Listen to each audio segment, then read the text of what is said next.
ஒரு 25 ஆண்டுகளுடைய வரலாறு எடுத்துக்கிட்டீங்கன்னா உலகம் முழுவதும் முஸ்லிம்கள் வந்து பலவித துன்பங்களுக்கு உள்ளாக்கப்படுகிறார்கள். கடந்த 25 ஆண்டுகளை எடுத்துக்கிட்டீங்கன்னா உலக அளவில் எடுத்துக்கொண்டீர்களானால் முஸ்லிம் சமுதாயம் பலவிதமான இன்னல்களுக்கு உள்ளாக்கப்படுகிறார்கள். தொழுவதற்கு தடை விதிக்கிறார்கள், அல்லாஹ் ஹலாலாக்கிய உணவுகளை உண்பதற்கு தடை விதிக்கிறார்கள், நம்முடைய வழிபாட்டு தலங்களுக்கு செல்வதற்கு தடை விதிக்கிறார்கள், குண்டுகளை போட்டு அங்கே அப்பாவி மக்களை கொண்டு குவிக்கிறார்கள். இப்படி பலவிதமான துன்பங்களை இந்த சமுதாயம் அனுபவிக்கும் பொழுது நம்ம மனசுல என்ன செய்ய முடியும், இந்த முஸ்லீமா இருக்கிறதுனால இவ்வளவு கஷ்டப்படுறமே, இவ்வளவு துன்பப்படுறமேங்கிற மாதிரியான விரக்தி பொதுவாக இந்த மனிதனுக்கு ஏற்படும். ஆனா இஸ்லாமிய சமுதாயத்துக்கு நம்ம ஏற்படல. எவ்வளவு கஷ்டம் வந்தாலும் சரி இந்த மார்க்கத்துக்கு நம்ம போக மாட்டோம். ஏன்னு கேட்டா அந்த உலகத்தில் வரக்கூடிய கஷ்ட நஷ்டம் துன்பங்கள் எல்லாம் சாதாரண அற்பமானவை.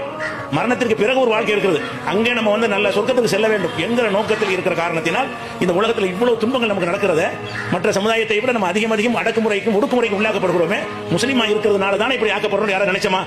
யாராவது இஸ்லாத்தை விட்டு பின்வாங்கி ஓடினோமா? எவ்வளவு துன்பம் வந்தாலும் சரி இது எங்களுடைய உயிர் நாடியான கொள்கை என்று இருக்கிறோம் இல்லையா? அப்ப இப்படி ஒரு கொள்கையில் இந்த சமுதாயம் இருக்கிற காரணம் என்னன்னு கேட்டா, அல்லாஹ் வந்து நமக்கு அந்த ஏகத்துவ கொள்கையை தந்திருக்கிறான்.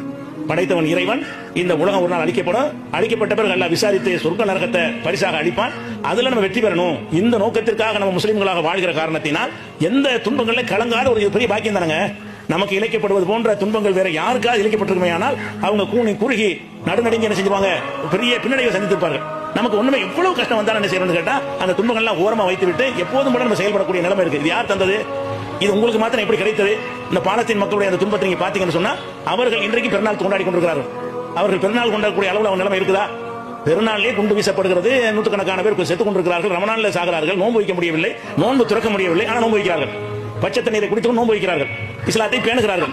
மஜூர் அக்ஸா பள்ளிவாசல்ல போய் 75,000 பேர் ஜும்மா தொழுகையில் போய் கலந்து கொள்கிறார்கள். இவ்வளவு குண்டு வீச்சுகளுக்கு மத்தியில கூட உயிருக்கு அஞ்சாமல் அவங்க அப்படி இருக்கிறாங்க. அதுக்கு என்ன காரணம்? நமக்கு அல்லாஹ் தந்திருக்கிற அந்த மன வலிமை, இதான பெரிய பாக்கியம். இவ்வளவு கஷ்டம் வந்தாலும் கலங்காத ஒரு மன வலிமை இந்த மாதிரி யாருக்காவது கிடைக்குமா? கிடைக்காது. இவ்வளவு அடக்குமுறைகளுக்கு எந்த ஒரு சமுதாயமும் ஆளாகுமையானால் அவங்க எந்த சித்தாந்தத்தினால் அந்த அடக்குமுறைக்கு உள்ளாகிறார்களோ அதை விட்டு ஓடிடுவார்கள்.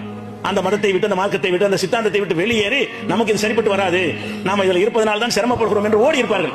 இந்த சமுதாயம் மாத்திரம் தான் எவ்வளவு துன்பங்கள் வந்தாலும் நாங்க இந்த உலகத்தினுடைய இன்ப துன்பங்களுக்காக இந்த இஸ்லாத்துக்கு வரவில்லை. நாங்கள் சரியான பாதையில் இருக்கிறோம், நாங்கள் நேர்வழியில் இருக்கிறோம், நாங்கள் கண்ணியமான மரியாதையான ஒரு சமுதாயத்தில் இருக்கிறோம் என்பதற்காகத்தான் இதில் இருந்து கொண்டிருக்கிறோம். இப்ப நம்ம அடிச்சு நம்மளை குண்டு வீசி கொள்றான்னு வைங்க, குண்டு வீசி கொள்றதுல நமக்கு இழிவா? யார் இழிவு, யார் கேவலம்? நம்ம அழிக்கப்படுவதில் அவன் வெற்றி கொண்டதாக ஒருத்தர் நினைத்தால் கூட ஒரு பொது பார்வை எடுத்துக்கிட்டீங்கன்னா யார் பக்கம் நியாயம் இருக்குது?